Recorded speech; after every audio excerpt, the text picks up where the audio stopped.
Hello and welcome to another Culture Foolishness. I am Creed of Exodus Studios, architectsofmars.com, and today I have a different co-host, and she is. Hello there. My name is Ash Saunders, and I'm me. What do you do, Ash Saunders? What are the things that you do? Oof. What don't I do? I do a little bit of everything. I like to describe myself as a all-around creative, working as a stylist. I do a lot of comedic writing, comedic acting, just basically anything where I get to kind of express myself in a way and show my art to the world.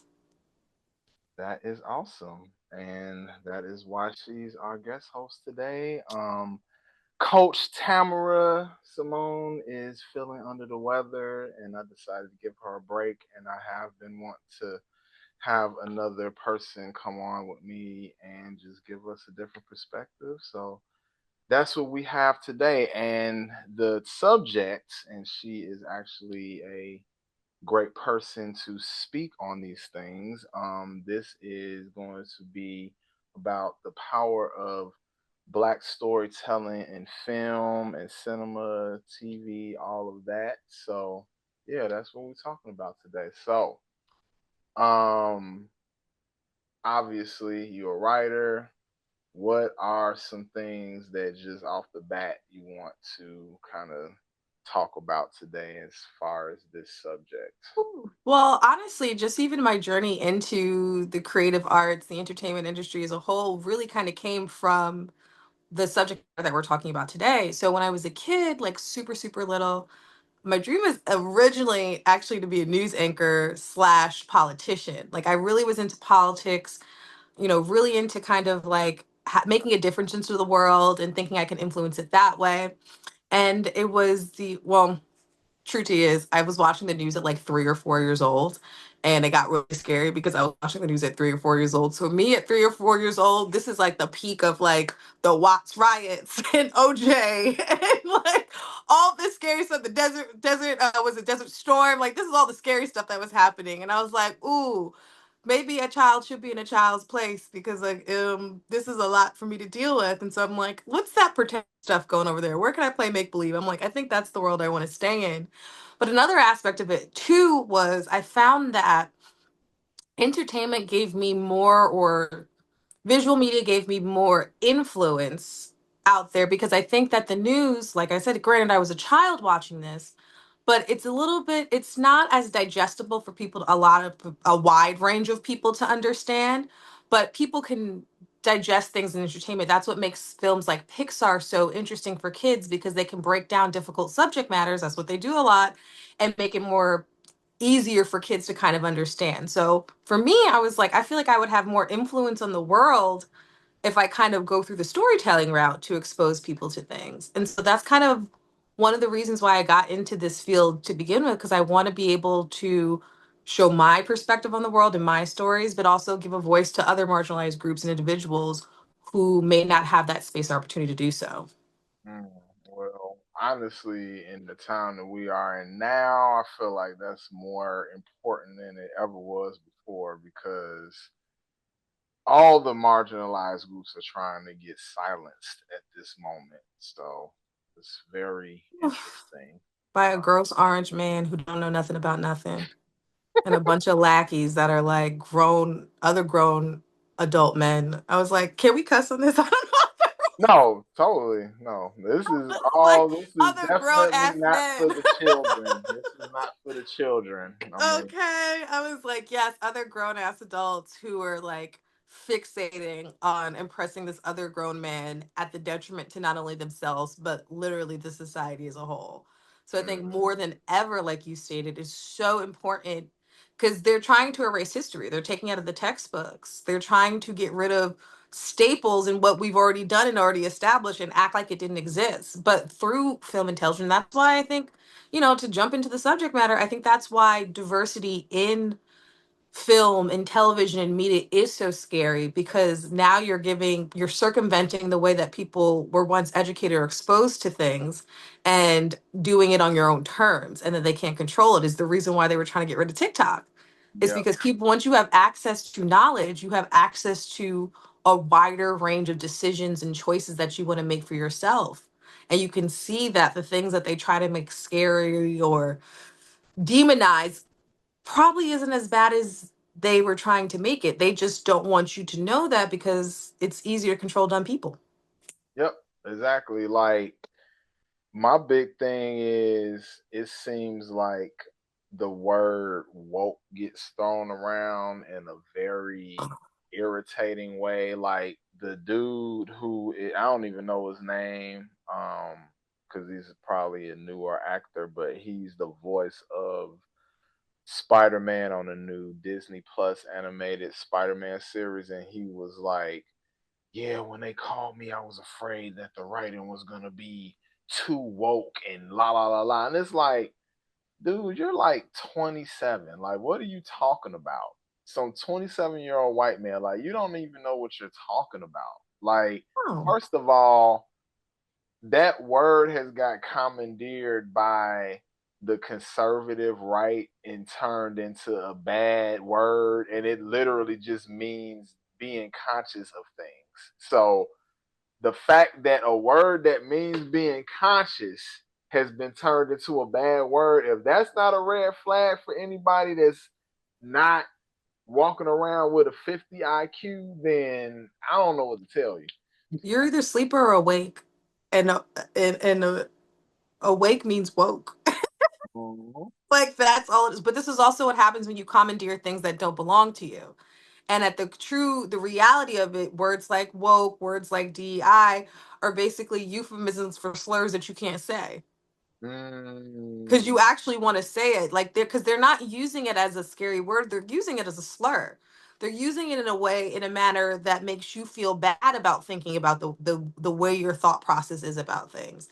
And so it's just like, oh, look at that DEI. You were getting things based off of XYZ. And I was like, we have a president right as we speak at this moment who is not even close to qualify for the job. He couldn't even get a job at McDonald's based off of his criminal record. And you think that he is deserving of the position to lead this country? He's not even faking it good enough. No, like at least I'll say this: the first term he came in a lot softer with his nonsense, so it was like, all right, this is stupid, but he ain't doing nothing too crazy. And then he did, but it took a couple months in. He didn't just like. I'm talking about day one. He was like, I couldn't wait to do all of these things. And it's just like, yo, but I don't want to get too much into the Orange Cheeto Man. We came here to talk about the excellence of black storytelling in film and television. And I think one of the main things for us just growing up in the 90s and well, yeah, pretty much the 90s, because that's what I remember the most, to be honest. But just having like the Cosby Show and the Fresh Prince and Give Me a Break and all these different shows that actually show us in a positive light and in different circumstances than what honestly from the 70s black exploitation was pretty much just showing us in what white society thought was our element 100% of the time, which that wasn't even true then. It was satirical and the message got lost Mm-hmm. because it was being consumed by audiences who haven't taken the time to understand the history and don't even know their level of ignorance to all of it, because all of it served a purpose, right? So we're like, white, a lot of white society, you can get away with doing satirical stuff and they know it's satirical because you guys have created an environment where you are the default history, and like you haven't even taken the opportunity to even learn about other people's cultures or how they go about doing things.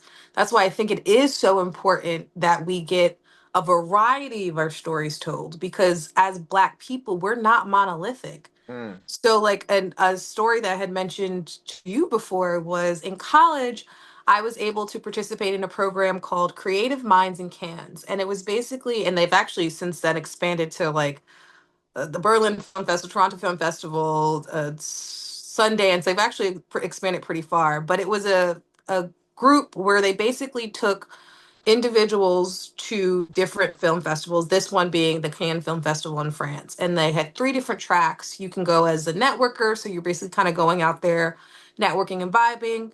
You can go as a filmmaker, where they gave you an opportunity to make your own short film in Cannes.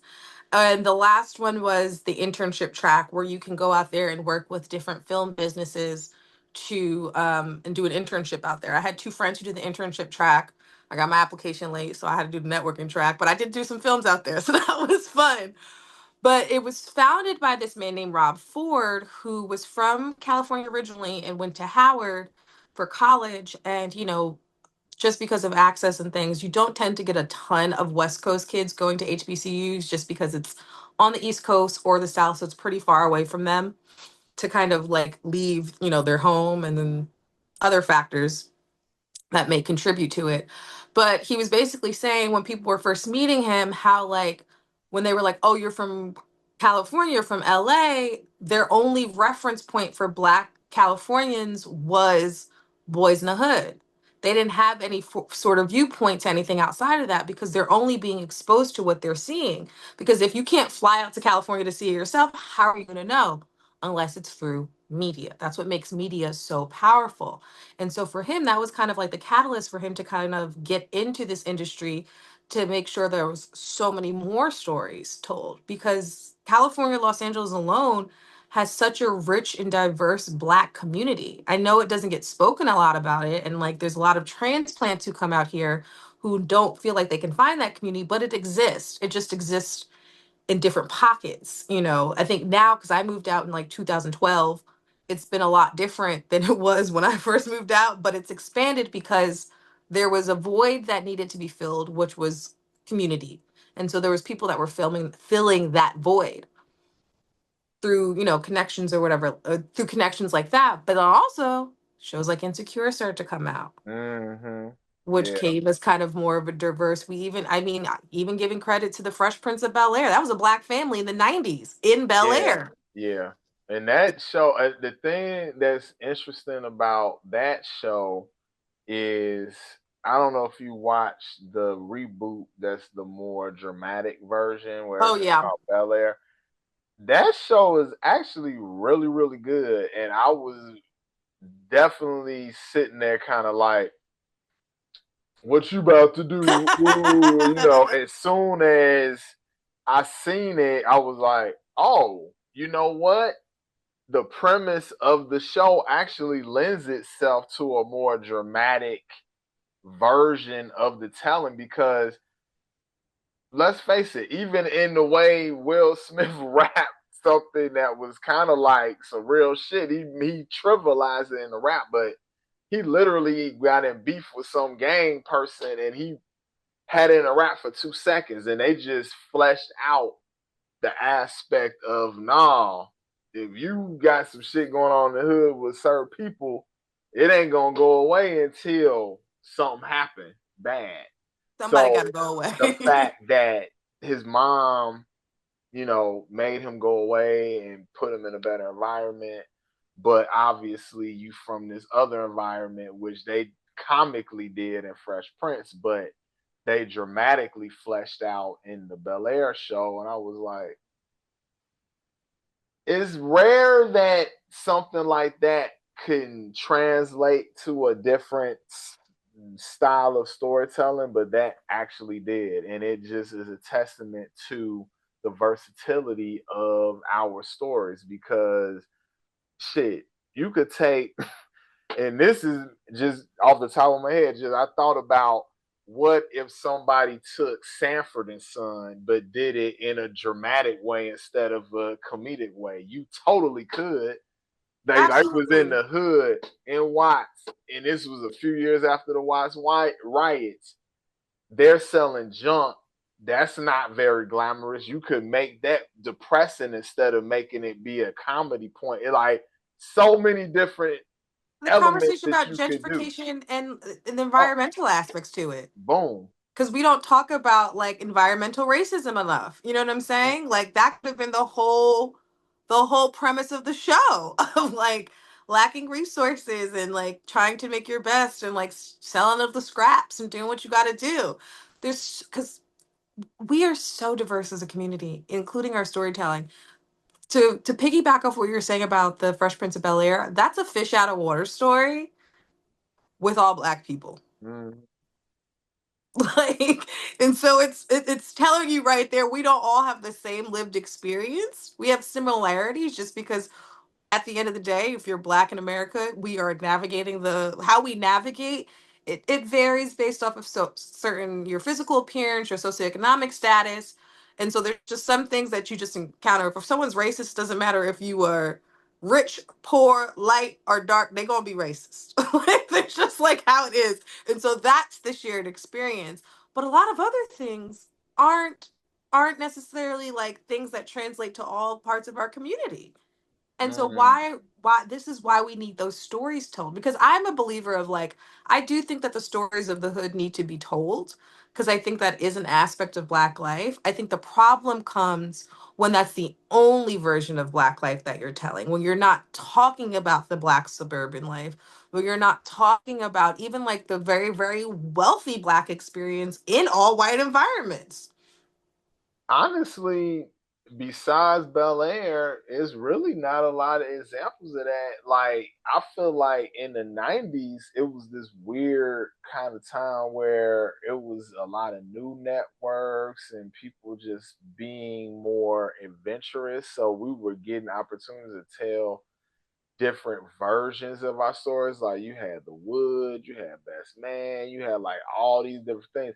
But in the past, shit, I would say this whole decade thus far has been very sparse in terms of telling different versions of Oh, our 1000. story. Because 1000. when I think of the what Moonlight was in like 2018, 2019, so that's still not in this decade. So I feel like this decade is just even politically, just from like Target and all these different companies being on some like, oh, we don't have to do this. We're not gonna fake trying to cater to whatever culture. That's why it's funny, like they dropped a lot of, black brands, but I'm sure a lot of Latino brands and all them people also got dropped. That's not even getting publicized as much because, you know, a lot of them align themselves with that person and they're surprised for some reason that he's moving the way he said he was gonna move the whole time. But again, I was about to say, girl, you play stupid games with stupid rises. It's because blackness is the furthest away from whiteness, so that's why we are the representation of all the minorities. mm, And I think that other minority groups, it's easier for them to have like proximity to whiteness because a lot of the at the core of this, at the core of all of this racist stuff, it really is just about physical appearance. And so we're the furthest away from looking like white people. And so that's why it's easier for us to kind of be like almost nah, like the mascot for the minority because they call when you say even when you say minority, that's an all-encompassing term. That's just not black people. They use it to describe any other quote unquote marginalized group. But it's that's like if not. all of us are in the same category, isn't it by default more of us than it is of y'all? If you put all black people, all Latinx people, all Asian people in the same category, isn't there more of us than it is of you? Like that doesn't even Yes, make but sense. if you read the Art of War, probably I feel like in the first chapter, I believe the divide and conquer came up. Yes. Like, That's come on, exactly what this is. And they will tell you what they're doing and you still won't believe them. Because this is just crazy. history repeating itself. We're like, hey, y'all, they don't like you either. They're like, but if we try really hard and we work really hard and we follow the rules and we're like, as black people, we have done that. We did the respectability thing. Like we followed the rules. I feel like it's deeper than that with us because everybody else just came here, had a hard time and then, built themselves up, whatever you want to call it. But we was somewhere super dope, got took. Yeah, We did stolen. not choose to come here. No, We liked where we were we were a fine. lot. It was dope. Everything's there. Crazy. Everything, the Every weather, the food. resource, weather's awesome. Okay, just this, We had diamonds. okay, just on some like keeping it a buck and how everybody want to act like is this, that, and the third, and this is gonna be my little militant thing of the conversation, and then we're gonna get back on I'm here. subject. How the hell black people not the chosen people? Our whole continent is warm. The whole thing, top to bottom. It's not a cold part of Africa. It's big as hell. Do you Huge. understand? Huge. Africa is a continent, Shit people. sound is like when you really think about it, it's like, wow, but that makes sense. America have three different, totally different climate zones within the whole continent of or country of the United States. A continent, not country, has warm weather throughout the whole damn thing.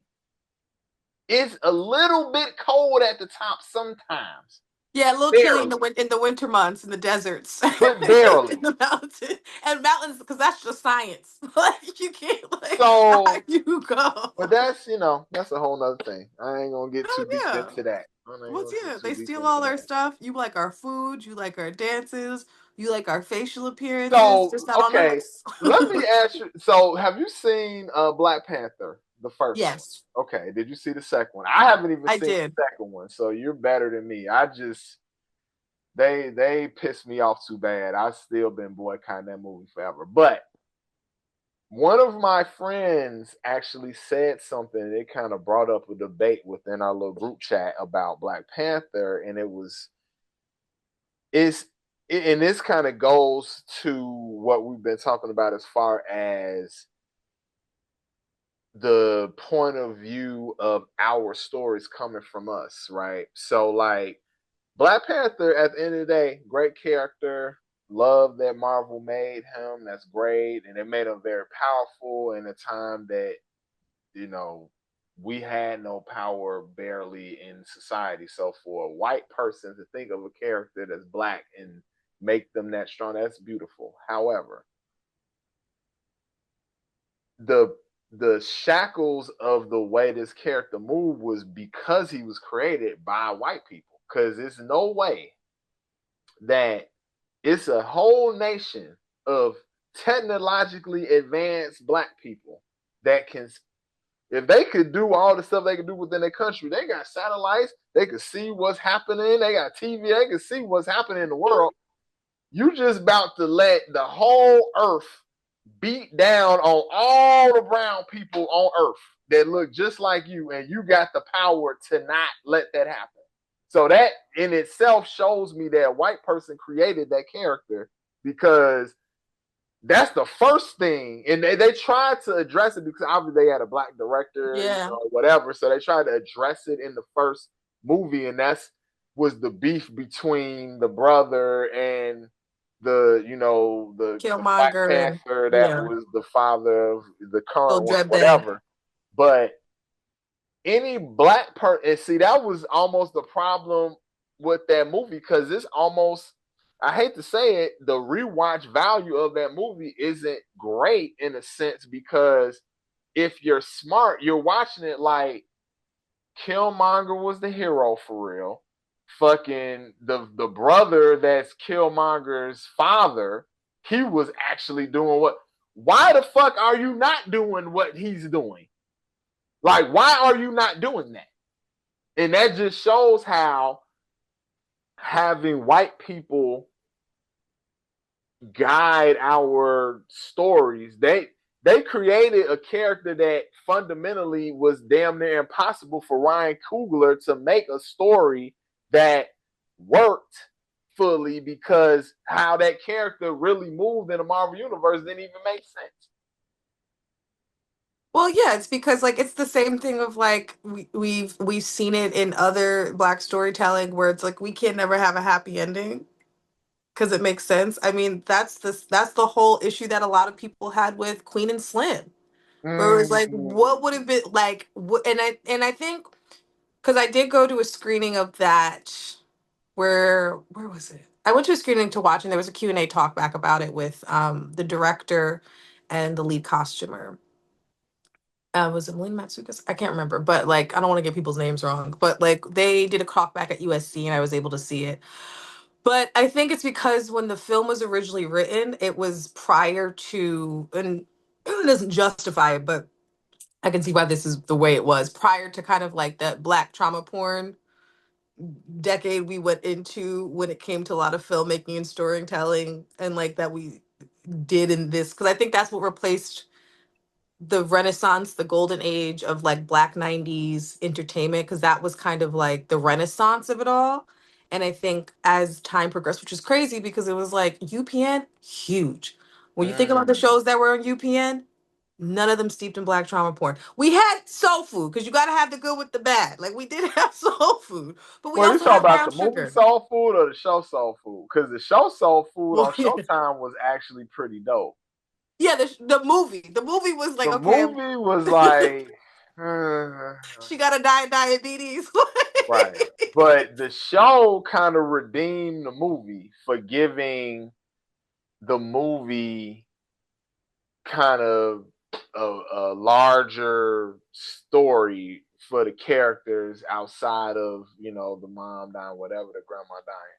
So yes, but that was also in the 90s. I think Soulful came out maybe 99 or well actually the Yeah. early 2000s was a little bit of continuation of what was happening in the 90s because you got Best Man. No, the Best Man was in 99. It was actually a couple Sugar Play black That Game movies was I on that feel time like period.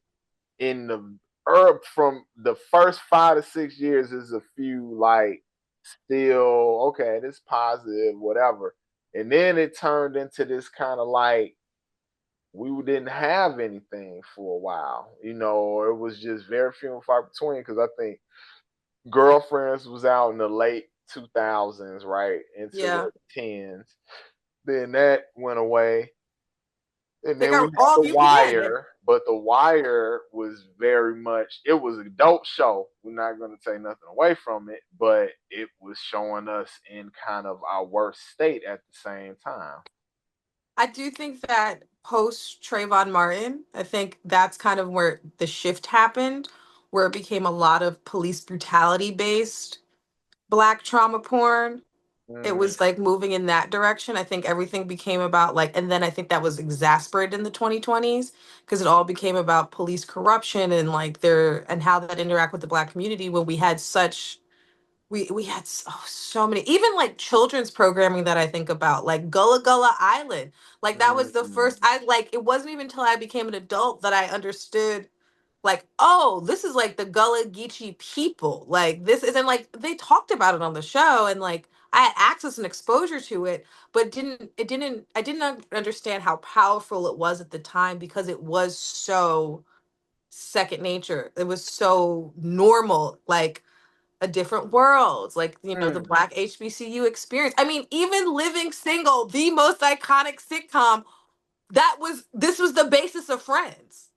And that shit irritates the shit out of me because Like, people act like Friends is so iconic and yeah, I what's funny? I started watching Friends like I think it was like 2010 ish or whatever. So the show had been off for a while, and I literally 2010, yeah, because Friends was on for that long. no, I started watching it on reruns in 2010. Oh, That's how black I am. I didn't even the shit had been off for damn near 10 years, and I was like, oh yeah, it's reruns, whatever, it's on. I didn't even see that. So I started watching it, and I'm just like, this is cool, but Martin and Living Single, it was a reason why Thursday night I wasn't paying attention to what NBC was doing whatsoever. Like I saw Seinfeld on reruns later on, and you know, I like Seinfeld. I actually got it as an adult. See, when Seinfeld came out, I was too young to get it because you got to be grown. So Yeah, it's adult humor. Seinfeld is one of them shows where if you're not an adult, you're not gonna really like it because it's really the mundane things of adulthood that they just made jokes out of, and that's what is funny to the average adult because that's their life. They get it, But we was kids, So I'm like, these white people, his It's shoes like I are don't get it. fire, but that's all I really can latch on to in this because Seinfeld, he was a sneakerhead. He used to have some fire shoes on every episode. I was like, you got the J's on. I see you. I see you. I see you. I I'm see you, little white dead. man. I see you. Well, he gotta. I was like, let me not say nothing I'm not supposed to. No, hey, my sister is very good on monitoring herself. Me, on the other hand, I just be saying shit because I don't care. Because Well, no, I was just gonna make a point. Like, you gotta wear the sneakers that the cool kids are oh, wearing if you want to date abs- them. He was mm, with a 17-year-old, and we be trying to act like he was when he was like damn. 30. Don't There was make me feel. paparazzi pictures of her in her I'm swimming current with my costume. fashion. That doesn't mean anything. Well, you I'm were like also a grown child up. at this time period, so like it was appropriate for you to like his sneakers. That's true. That's true. At that time, it really wasn't for real. So, interesting. Mm. Well, let me. Interesting. Interesting. So, let me ask you this. What is like your favorite show growing up that was like a black show, but it was maybe a little unconventional? Ooh, I like so much. Like, hmm. See, I love Loving Single, hands down to this day is my top three. All of Mm-hmm. those ladies, like I watch Living Single like it just came out, and I will laugh. Like Regine is a style icon. She has one of my favorite quotes. And when it comes to fashion, I don't wear outfits, I create looks, and it's a statement that I live by. So iconic dressing, like Cece, that's the costume designer, obsessed with her work. But Mm. I was like, what was a good one? I liked Living Single. Really like Sister Sister. Sister Sister was fun. Yeah, that Like was a Sister fun Sister was show. a good That was one that a I fun feel like show. I liked a lot. Oh, I like the Black Disney movies of the week. What is the one that we were? Oh my God, the one with Robert The, Townsend and his family's oh, all it was the superheroes. up and away or something. Up and away or something like that. Those are really really iconic. Like film wise, I mean, I was watching Wait and Exhale entirely too young. Yeah, he definitely should be on Culture Foolishness. My sister was watching that movie when she was probably like 10, 11. I was just like, why are you watching this all the time? So good. She also watched Coming to America way too much, but Oh get my it. God. Coming to America is probably one of my favorite movies of all time. I like I was so little watching this. Like so little watching this. This was such iconic TV for me. And then I can't forget because my background, I love comedy, love sketch, and Living Color. Like mm. this is like Homie the Clown. Men on Film was my thing. And Living Color is pretty much like, Three Snaps of honestly, I Deportation. feel like that was when the floodgates of just letting us kind of do what we do kind of just open because I was watching Hollywood Shuffle a couple days ago, and obviously that's like, all of this is like a timeline in what these people was able to do. And Keenen Ivory was in that movie. That was like one of the first movies he was in, and for him to take that experience and all the stuff he did in Hollywood and be able to navigate to doing Living Color and really show a window into our humor, but also like the fact that a white comedian is one of the biggest stars off of In Living Color Talk is about a it. testament to number one, our giving nature because he easily like Jim Carrey. I'm pretty sure in the auditions he could tell that motherfuckers was gonna be stealing scenes all the time, all that He's type shit. hilarious. But he like, you know what? I want my show to do as good as possible, so I'm gonna include this person. And the thing that's dope about Jim Carrey, he could have, he was with In Living Color to the very end, and it was shaky at the end. It was very shaky. I Loyalty. remember it. But for him to have that loyalty to that brand, and I'm pretty sure it's because they gave him his shot and all of His that first stuff. opportunity. Like he's a real one. He could have easily jumped ship and went to SNL anytime. They would have loved to have him because he was killing it. But he was loyal to that because they gave him the opportunity. And he also, as you can see in other things he say, he is one of the realest people in Hollywood. The it's just so important to tell our stories from our perspective because I feel like the perception of us is always seen a certain way when other people are kind of telling it from their lens. Well, absolutely, because it's a second. It's like telephone, right? It's Mm. like the original thing gets lost in translation. The more outside people get their hands on it. And I think in terms of our storytelling experience, the quiet part is the reason why you can't tell our stories as authentically as we can probably tell your stories because you're not expected, you're the default. So you're not expected to understand our stories or perspectives. You're not expected to, expected to have even relationships with us. You know what I'm saying? Like we are living in a white world in America. So by default, like we are educated on your history, we're educated on your culture, how to navigate you guys socially, where that same reverse thing it's we don't get that same respect in return. A lot of you didn't even realize this until like 2020 that they're like I don't know anything about black people. And it's like it's usually from people who are the well-meaning ones, right? who's aren't who aren't necessarily like so overtly racist, but it's like how many black people do you have in your social circle? And we're not just talking about your coworkers, like people that you actually have like friendships and connections with.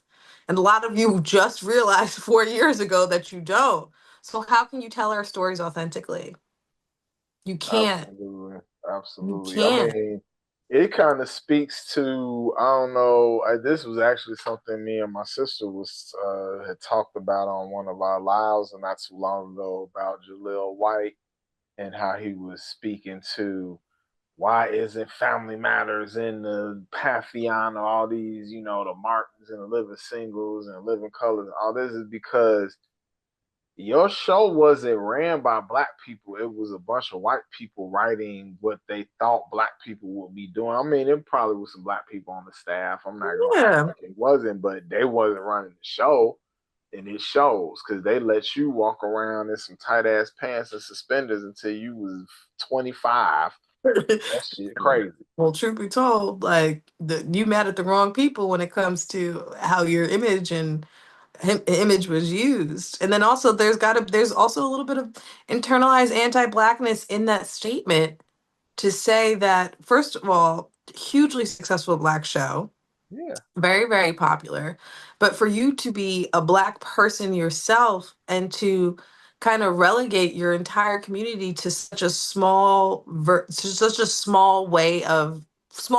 of view of the world of how they see things, is like you just as bad as the white people who you blame for a lot of this stuff. Like you're because just as bad as them. he Because what do you literally mean? was like, "Well, our show wasn't hood and da, da, da, da, da," and it's just like now The you Cosby's came sounding out before stupid. you. Now you The sounding Cosby Show was stupid. huge. Okay, And the Cosby Show was out before your you. show was based on the Cosby Show. The blue collar Literally, they Cosbys basically did a blue collar version of the Cosby Show. That's what they were trying to do.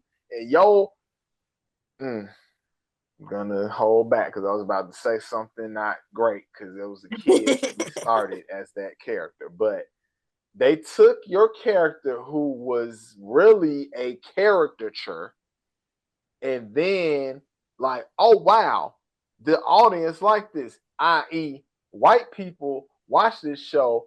This rating spiked when your character came because they like you looking like a nerd and being goofy and not being whatever.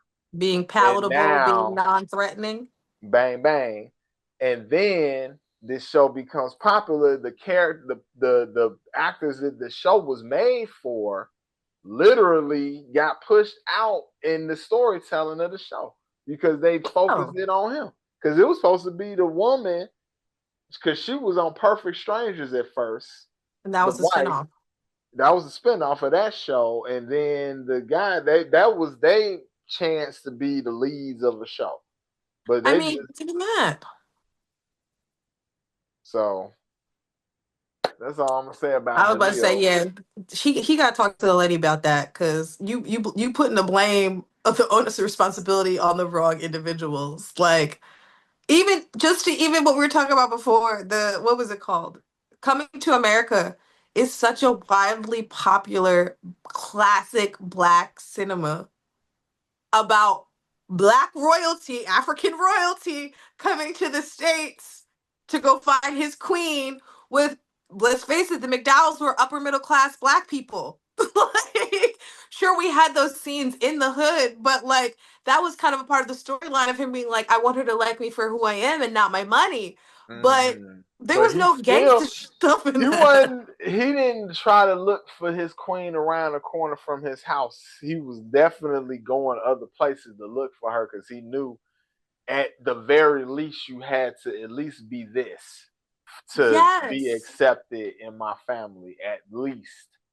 Like And when you that think would about that. because when you think about it, Lisa McDowell, for a person that was actual royalty, if you're gonna go outside of that circle, she was literally perfect. Somebody who brought themselves up from nothing, built themselves up, gave their children a better lifestyle to where she could even be in a position to where a person of that stature would look at her as she could be next to him. Cause that's the scene in the fucking Miss was it the Black Awareness Oh, rally. the black and awareness rally. When she was on the stage, she had a suit on, she was super put together, she was super articulate. He's looking at it as you could be next to me and talk to people in this capacity that I need outside of being gorgeous and all of the other stuff. So he still was looking for the right qualities. It was just don't give me somebody that's gonna bark when I tell them to bark. Because he was looking for a more well-rounded person, but it's a testament to black storytelling that we're not the stories in the hood. Sure, those do have a place in our, I think, in our cinema storytelling because they do exist. We do have, aspects of our community. Granted, we know why those places exist because of white supremacy, forcing people to into a certain socioeconomic status and level, which makes it difficult because we don't have the same advantages as white people when it comes to getting ourselves. That's another thing too. I think that's the reason why the 90s, 2000s, late 80s, 90s, early 2000s had such a golden age and renaissance because it was the time where we were actually able to like reap the benefits of our ancestors before us who were starting to build up the black middle class. I think that's That kind of what yeah, correlates into and it. obviously the advancements from the civil rights movement, all of those things had been in effect for 20 plus years at that point. So of course, is going to show So the in the benefits cinema, to it. yeah. You're So it's right. like my kids weren't able. So like their parents, they had to deal with like the racism, but they were able to at least, they had to sure have a menial job, but they were at least able to buy property. So we look at Mm-hmm. communities like the reason why the Altadena fires was so devastating because it was one of the first black middle class neighborhoods in this country that didn't have to deal with redlining issues. So it's like their kids got the setup. So that would be essentially like our parents' generation. So by the Mm-hmm. time our parents started having kids, we are the kids that were coming up in the 80s and the 90s. So it's like we're a little bit further removed because I know for me, my family's kind of journey, my mom's father moved to him and his brothers. They were in the Korean War, I believe. They basically enlisted so they can get a GI Bill so they can buy property out of the South because the KKK was still active and wild. Like just like the fact that my mother's birth certificate says Negro in terms of race and she's born in 1959. Like, and then they also had the wrong date for her up until I think she was like 11. Like she didn't have the right birth date. But they had to leave because of stuff that was happening over there. They were able to get a little bit of money so they can buy property in New York, Long Island, so the suburbs. My dad's family was originally from Queens. His family was able to buy a house on Long Island as well. So they were able to get their kids to the suburbs. So now my parents, like my mom has a little bit of college, my dad went to college as well. So now that set us, me and my brother, up to be able to pursue careers as opposed to just jobs because we were able to go to private schools. We were able to complete our college education.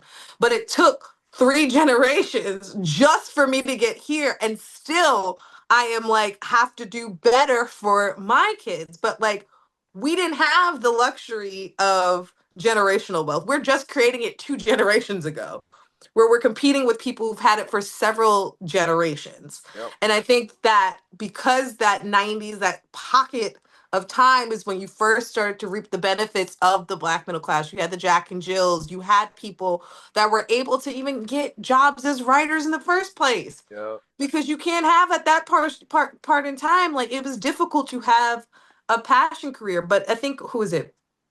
Yvette Lee Bowser, who is like an iconic writer who's behind pretty much the she created Living Single and a lot of Mm-hmm. other black cinema that we like. But a lot of them, they were, I don't know if it was just her, because during the writer strikes, you met so many people, black writers, where you're like, oh, you are it. You are history, who were getting their starts on like shows like The Golden Girls.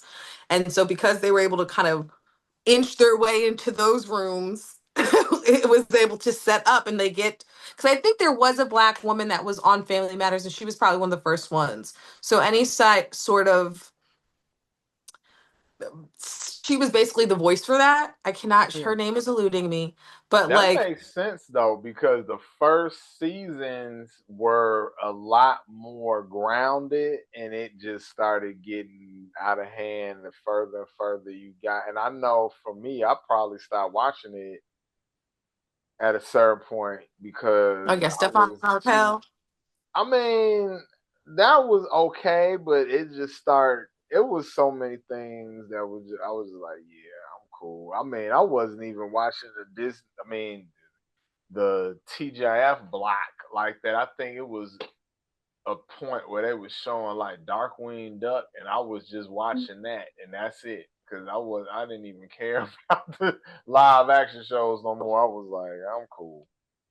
No, yeah, it was like I think that probably had a lot to do with it, and I think the how, and that's why diversity in telling black stories, telling marginalized stories is so important because it's not just about showcasing stories. Because yes, you need to tell those stories because a lot of people who are in small, isolated, homogeneously white communities aren't ever going to be exposed to this. And Mm-hmm. so the easiest way that you can expose people through stuff is through film, television, media access, now social media. That's why that's such a pivotal learning tool, a very important learning tool, because I mean, it's all about more. exposure. It's more important than ever because they're trying to take the shit out of damn curriculum. So if we're not out here telling our stories and showing like the fact Shout that out to it's Black a Film and TikTok. movie about Nat Turner and it's 12 Years a Slave and all these different movies, that means a lot from that aspect. But we need to start telling the Mansa Musa story and all these other, stories that don't show us just in a state where we're subservient and going through all this stuff, but showing us in our power.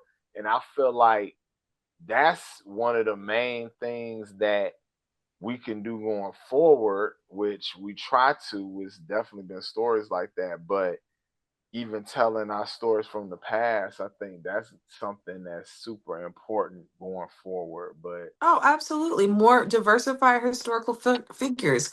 Because you think about, like, because wasn't it a black woman who, like, a lot of black people had a huge, black inventors had a huge part in just the foundation of a lot of the technologies that we use, like literal technology that we use today. yeah, I know the LASIK surgery was invented by a black woman. We Like, had LASIK surgery. I think it's either chips or Wi-Fi or one of those, like chips, mm, that cell phone chips, like the mm, first computers, like all of that stuff. A lot of black people have created, and we don't tell those stories. But even just like when we talk about just we were talking about Boys in the Hood, like everybody knows about Compton, they know about Watts, they know about this, they know about that. Not enough people understand how important and why those fires in Altadena were so devastating because of the rich history, the rich black history in Altadena, Pasadena, that we don't talk about enough. And I think that because from the Fires Out Here's perspective, it was a lot of where the celebrity aspect was showcased, but the devastation in that community. The I was just watching an interview. The lady was 97, 97. Yeah, I saw that. and Mm. like she just was like, they carried me out. I barely remembered, and she's like, I have a positive outlook on XYZ, but I'm like, to the life that that woman has lived and the lives that these people have lived in this community and the things that they were able to create. Octavia Butler, like the freaking godmother of science fiction, like the one who is like, everyone's like, oh my gosh, she's psychic. I'm like, no, she had an opportunity to study history. She was a voracious reader of history, and she's just noticing the patterns that we're falling into. History is number pattern. That's why that's one of my favorite subjects because it literally shows us what's coming next if you study. And unfortunately, I hope we can break pattern, but this No. period that we're in right now is not looking great because it's Well, no. definitely looking like some things that has happened before. Well, that's why it's the first things from curriculums that get cut are humanitarian studies and the arts. They're also the two things that we downplay a lot and that we don't take seriously. And we say these aren't real jobs. But I'm like, everybody loves to be entertained. We done seen that between COVID. History is entertaining as hell. That's why I used to literally take my textbook, read it all the way through because it was already not even that complex to begin with. And then I was No. like, you know what? Let me go to the library and get some books on the shit that really sparked my interest. And that's why I'm the way I am now.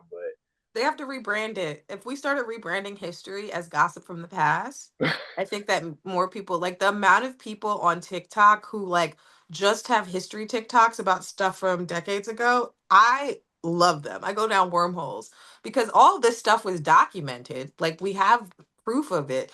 It's just not highlighted because it's like a flash in the pan. We don't think it's serious. It's not that big of a deal. And I'm like, the Hitlers of the day, they just didn't pop up one day. It was like, oh here I am. no, it We was Nazis a now. Like process. It was a it's a process, whole but process. But you get I, rid of the books, right. you I get rid of the think arts. what we have to do as millennials and the early, the Gen Zs is kind of on the cusp of being millennials because I feel like we got some of the last good education about past things. We just got to keep shedding a light on it and create stories around it and keep people informed. But we could keep going on about this days and days, but I do want to kind of end this here. But thank you, Ash. This Of was course. amazing. I'm so glad that we was able to get you on Culture Foolishness, and she will definitely be back because this was great. And we will I'd love to do see. it with Tammy. Yo, oh, we will definitely do a three-way with that, and not in a weird way because that's weird. But I was gonna say a Christian one, but them little PC kids be getting down, so I don't no, mean that's that one. too much. Yo, trust me, I'm not even gonna speak on it. But um, I am Creed of Exodus Studios, ArchitectsMars.com, and my co-host is. Ash Saunders. This was Culture Foolishness. We will be back soon, and Ash will be back soon. But don't worry, Coach Tamara Simone will be back because that's my sis. She will be back, but Ash will also pop in as well. But we will holler at y'all later. Peace, peace. Bye.